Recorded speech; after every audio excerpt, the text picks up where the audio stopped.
जी हाँ बच्चों, आज की इस वीडियो में प्रवाह कार्य पुस्तिका क्लास 7 और 6 मैथ्स के लिए जो आपकी बुक है इसका कार्यपत्रक नंबर 11 हम इस वीडियो में सॉल्व करेंगे।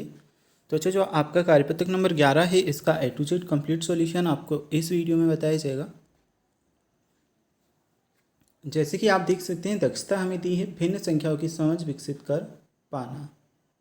अब बच्चों इसे हम सॉल्व करने वाले हैं। फर्स्ट ऑफ ऑल सबसे पहले हमें रिक्त स्थान दिए गए हैं, रिक्त स्थानों की पूर्ति हमें करनी है।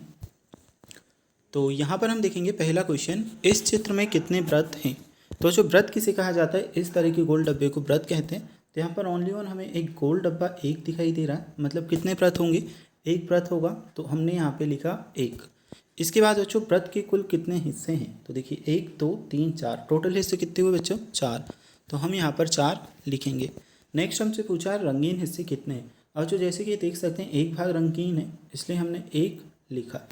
ये क्वेश्चन आपका सॉल्व हुआ। इसके बाद में बच्चों इधर आपसे एक और प्रश्न पूछा गया है, हमें एक और आकृति दी है जैसे कि आप ये देख सकते हैं, और चित्र में रंगीन हिस्से यानी अंश हैं। तो अब जैसे कि आप देख सकते हैं एक और एक दो रंगीन हिस्से हैं, इसलिए हमने यहाँ पे 2 लिखा। नेक्स्ट बच्चों चित्र में कुल कितने हिस्से यानी हरे। तो जो टोटल हिस्से कितने हैं, 1 2 3 4 5 6 7 8, तो हमने यहाँ पे 8 लिखा। नेक्स्ट हमसे पूछा कि तो संख्या यानी भिन्न संख्या होगी। तो जो क्या होगी, 2 अंश 8 हर, तो 2/8। ठीक है। एक पूरे वृत्त में रंगीन हिस्सों की संख्या को हम लिखते हैं 1/4 और पढ़ते हैं 1/4, इसे भिन्न संख्या कहते हैं। इसी तरह रंगीन हिस्से को अंश व कुल हिस्से को हर कहते हैं।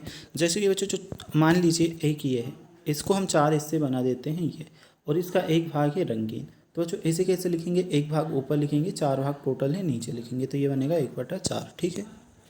नेक्स्ट हम देख लेते हैं। अब ये बच्चों हमें आकृति दी है, ये वाली आप देखोगे, इसके टोटल भाग अगर हम गिनेंगे तो कितने आएंगे। जैसे कि हम गिन लेते हैं 1 2 3 4 5 6 7 8 9, तो टोटल भाग हमने 9 लिख दिए। चित्र में रंगीन हिस्से यानी अंश। अब बच्चों रंगीन हिस्से हम गिनेंगे तो 1 2 3 4 है, इसलिए हमने 4 लिख दिया।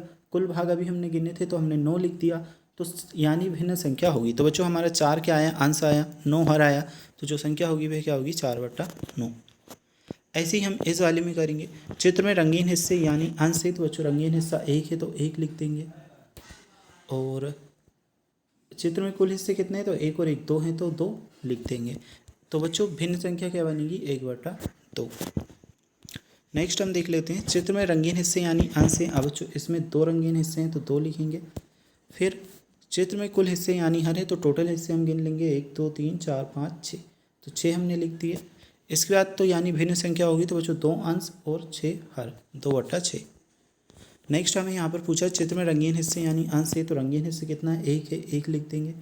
और चित्र में कुल हिस्से यानी हर है, तो बच्चों कुल हिस्से 2 हैं तो 2 लिख देंगे, तो यानी भिन्न संख्या होगी 1/2। चलिए नेक्स्ट हम देख लेते हैं, रिक्त स्थानों की पूर्ति करनी है। कुल बराबर भाग, छायांकित भाग, भिन्न अंश और हल लिखना है। तो कुल बराबर भाग 4 है, छायांकित भाग है 4, भिन्न है 1/4, तो 1/4 आया। ऐसे ही कुल बराबर भाग 12 है, छायांकित भाग है 3, तो 3/12 होगा, 3 अंश रहेगा, 12 हर रहेगा। बच्चों यहाँ पे टोटल भाग 8 है, 5 छायांकित है और 5/8, तो 5 अंश 8 हर।